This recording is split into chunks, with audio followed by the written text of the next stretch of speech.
The battle raged on the astral plane, where Doom hovered in green fire as Reed Richards faced him. Reed tried to speak, calling out, hesitant, but Doom cut him off at once, commanding silence. Far away in Arizona, Valeria Richards gathered her friends inside the farmhouse. She insisted their parents needed help, saying this with steady determination. Franklin tried to dismiss the idea, telling her she couldn't be serious. She pushed back, demanding he explain what he thought she meant. Franklin answered her bluntly. He believed she intended to rewire the transporter and send herself straight to Latveria, straight to Doom.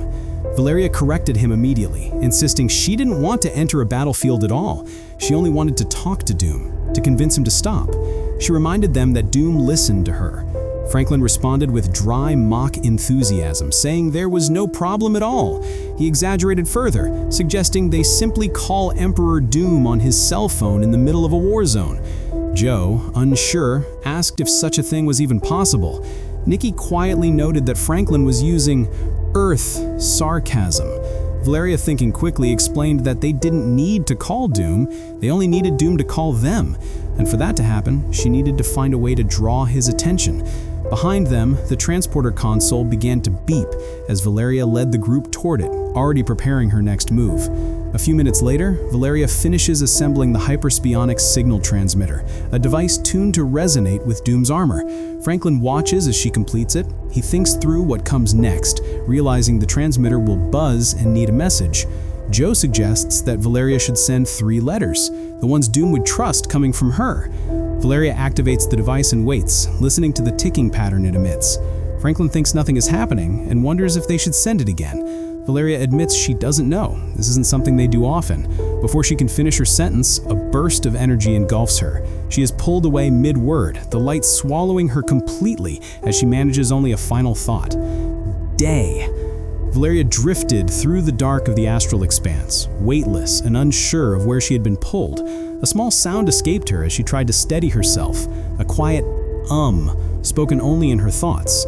Then Doom appeared before her, radiant and immense in this plane, his form burning with cosmic force. He regarded her calmly, and in the silence of the astral realm, his voice filled her mind. He told her that it was good to see her, that she looked well, and that he had received her message, a message he called clever, as always. Doom held the image of Earth between his hands, its light reflected in the fire around him. He informed her that she now had his full attention, and then, with a quiet weight that settled over the entire plane, he wondered what she would do with it. In the mindscape, Valeria drifted through the void as Doom's astral form shaped the space around her. She observed her surroundings and acknowledged it as sorcerer-crafted, noting that some of its structure came from Doom himself.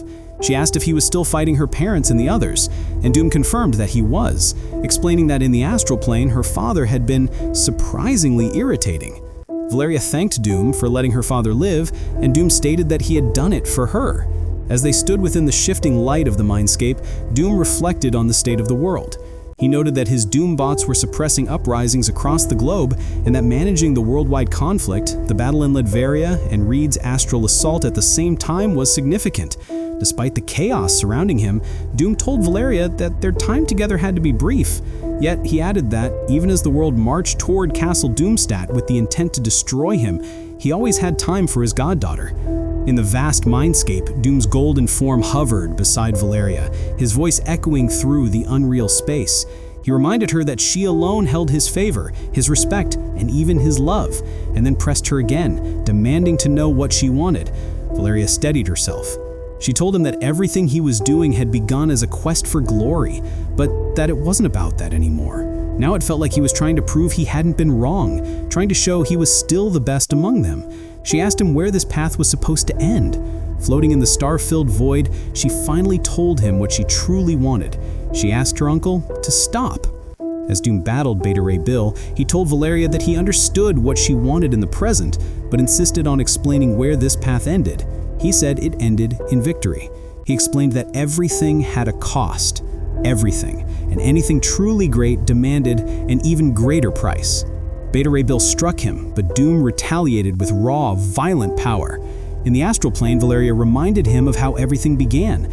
She told him that his original goal had been to manufacture consent, to win hearts, minds, and moral authority from the governed, but that this was no longer that. This had become coercion, and she insisted they would never accept it. Doom calmly disagreed.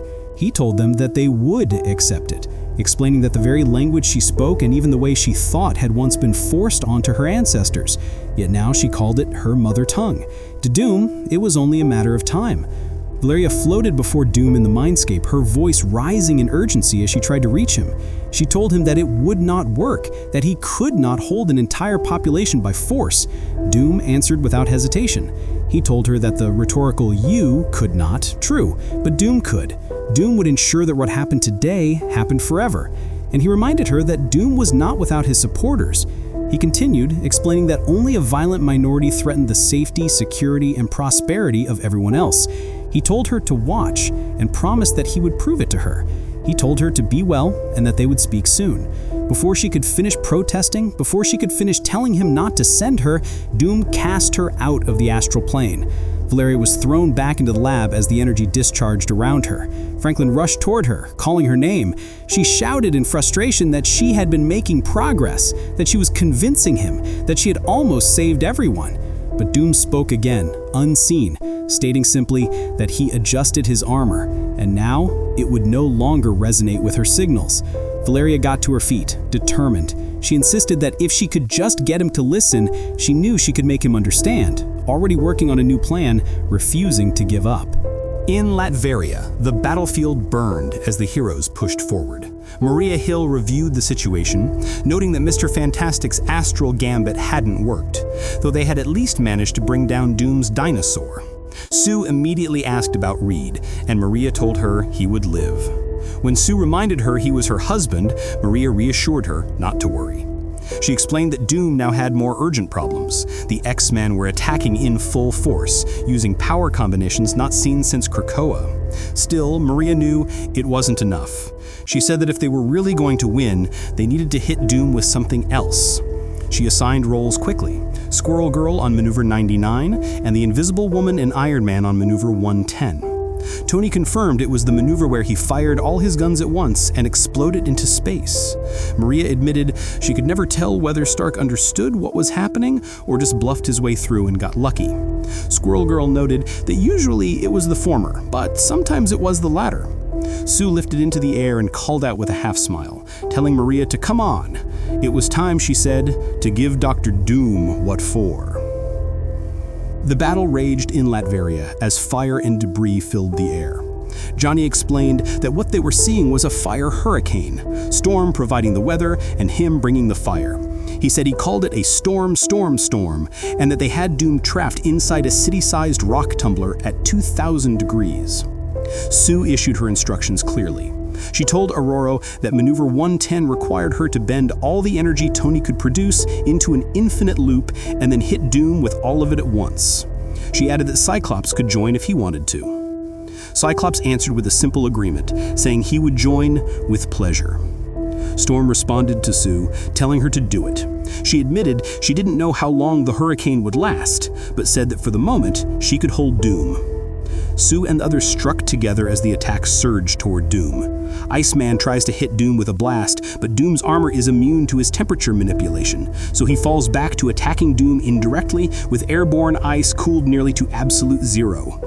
The Thing and Dr. Hank Beast McCoy charge Doom next, and Doom notes that Beast lives up to his name, as both of them resort to throwing rocks at someone they consider their better. Storm arrives after them, bending the energy of their allies toward Doom, but Doom, as Sorcerer Supreme and Emperor of Earth, judges that even a week's worth of their powers delivered in a single femtosecond would still be insufficient. To him, the attacks are petty, cheap, and intolerable. He reflects that he may have allowed mutants their powers for too long, and he concludes that those who stand against him have forgotten something. Anything in X-Gene expresses, chaos magic tore across the battlefield as Doom unmade the mutant energies directed at him, stripping them out of existence with a single gesture. The blast hit the storm hurricane at its core, collapsing Aurora's hold and sending her spinning helplessly through the air. Johnny saw her fall and rushed forward, catching her before she hit the ground. He asked if she was okay, but Storm could only choke out the truth. Her connection to the world, her powers, were gone. Around them, the battlefield reeled from the blue. Mutants staggered, fire and light broke apart, and through the haze, Doom stepped forward, untouched. He looked at Aurora and stated coldly that she had claimed she could hold him for a moment, nothing more, and even that moment she had failed to keep. Doom stepped forward through the smoke of the battlefield and announced that the moment to stop him had already passed. Sue, shaking with anger, called him a monster, but Doom corrected her sharply, telling her that he was not monster, but emperor, and that the next time they met, she would address him that way. All around them, the heroes collapsed as Doom snapped his fingers, the sound echoing across the field, while their powers cut out at once. The entire front line fell still, drained in an instant. Doom looked over the fallen mutants and explained that what he had done to them was temporary, nothing like the devastation caused once by the Scarlet Witch. He said that when they left the battlefield, their powers would return, but that from now on, those powers existed only at his pleasure. Doom's snap had stripped the X-Men of their powers, forcing them into retreat. In his mind, victory was already his, but then someone grabbed his ankle. Doreen Green, Squirrel Girl, pulled herself up from the scorched ground, furious, declaring this ended now. Doom regarded her with disdain, naming her, mocking her title, and questioning whether she truly believed she could succeed where an entire world's army had failed. Squirrel Girl disagreed lightly, brushing him off and shifting his attention just long enough to ask if he knew what else she was. Then she told him, Maneuver 99, the one where she served as a distraction, just long enough for Doom to realize something else was happening behind him right now. Reed Richards, barely conscious, stared across the ruined battlefield and whispered, "By the mighty aspirants of the first firmament." Doom pushed toward him through the smoke, certain Reed should have been too injured to fight, too weak to combine his science and sorcery again. But then Doom saw it happening. Every hero who could generate energy released everything they had. Susan Storm bent that combined torrent toward the broken shards of Stormbreaker, and Reed, shaking and nearly collapsing, magically bound all of their abilities into the hammer's remains. As the weapon reformed with crackling power, Ben Grimm reached out and wrapped his rocky hand around the handle.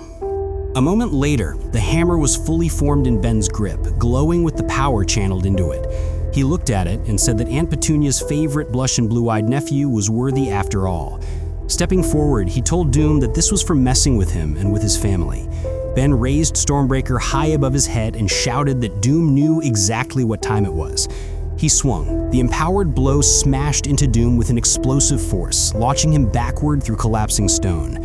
Doom's armored body tore through wall after wall as the shockwave carried him through the ruins, each impact sending debris flying until the strike finally buried him under a crashing wave of broken structures. The explosion faded, leaving smoke and broken stone hanging in the air. Tony stared into the settling cloud, unsure if their combined strike had worked, his voice low as he wondered if they had finally brought Doom down. Sue answered first, telling him no, her eyes fixed on the blast site as the ground rumbled again.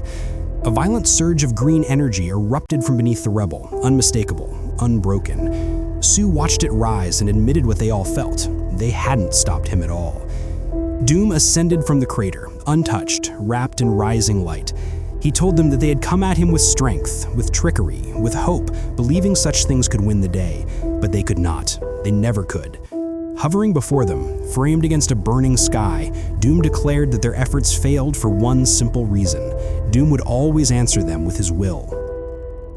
Doom stood at the center of the battlefield, surrounded by the collapsing strike of every hero still able to stand. To him, this moment was not chaos, it was culmination. He regarded the scene as his ultimate victory, and in his mind, only one way remained to secure it forever. He reached into the core of his power, declaring that the only way to make this triumph eternal, immune to magic, time travel, and every trick his enemies might attempt, was to do what he had always intended: transform the moment itself. With a surge of emerald energy, Doom began to forge the instant into a fixed point in time, locking it into the very bones of reality. Around him, the heroes lunged, attacked, pushed forward with everything they had, but Doom pressed on, convinced that what had happened would now always happen, that causality itself bent to his will. In his mind, his achievement was already carved into the fabric of the cosmos. Then, turning their own strategies back on them, he funneled the combined weight of his sorcery and might into his armor. Every spell, every secret power he commanded flooded through the green plates of enchanted metal, the only vessel, he believed, capable of containing Doom's full strength. But containment was never his aim. Even as the armor swelled with impossible force, Doom let the structure fail by design. He wanted it to burst outward, to unleash everything he held in reserve. So he stopped holding back. He stopped trying to restrain anything, and Doom allowed every atom of his power to erupt into the world. Doom's broken armor erupts outward, bursting into countless glowing, magic-charged shards that scatter across the battlefield like a storm of emerald fire. The explosion floods the air with blinding light, drowning heroes in the radiance of Doom's unleashed power. The shards rain down on every fighter still standing. Each piece finds a target. They slice through reinforced suits, tear past protective enchantments, and dig into flesh and bone with agonizing precision. One by one, the enhanced heroes collapse, screaming as the barrage overwhelms them. The battlefield becomes a spectacle of green light and falling bodies, shards striking, heroes buckling, the ground shaking beneath the force of Doom's assault. Even those strong enough to endure the hit do so barely, left gasping, bleeding, and broken. In this moment, Doom stands above them all. Every camera, every surviving witness sees him exactly as he wishes to be seen. Triumphant, magnificent, undeniable. It is the image he wanted burned into the memory of the world. Doom victorious, Doom resplendent, Doom forever. Doom stood exposed, his armor blasted apart, his face bare. But even stripped down to raw flesh and fury, he wielded enough sorcery to veil his features from the world he addressed. Around him, the battlefield smoldered with the bodies of broken heroes, each one still alive only because Doom allowed it. He lifted his voice like a verdict over the fallen, declaring his strength, his wisdom, and the mercy he alone chose to grant. He showed them their suffering pain, delivered so completely that even the dullest creature would understand its lesson. The heroes lay scattered in ruin, forced to choke on the truth that Doom had hurt them as no one else ever could. And then, with ritual calm, he reshaped a new mask from writhing green magic. A rebirth, a beginning molded by his will alone. Doom announced what awaited them should they ever rise again. No charity, no restraint, only reparations torn from their defiance. But his decree halted mid-sentence. Something struck him, something he did not expect. His head snapped to the side, eyes widening behind his newly restored faceplate. Who dares? His newly restored mask turned sharply, eyes widening behind the metal. No. No. Both words were bings, spoken in disbelief, not defiance. His voice cracked through the firelight, the sound of a man who suddenly realizes what he had done. Valeria staggers across the burning ruins, her lab coat torn and soaked with blood. Shards of Doom's magic jut from her body, each movement sending another shock of pain through her. She takes another broken step. Unk. She takes another broken step. Unk. The flames behind her cast long shadows as she falters, her legs giving way. She collapses forward, one hand stretching toward a dark silhouette just beyond the firelight. Her voice breaks into a final whisper. Doom. Her body collapses as Doom tries to catch her.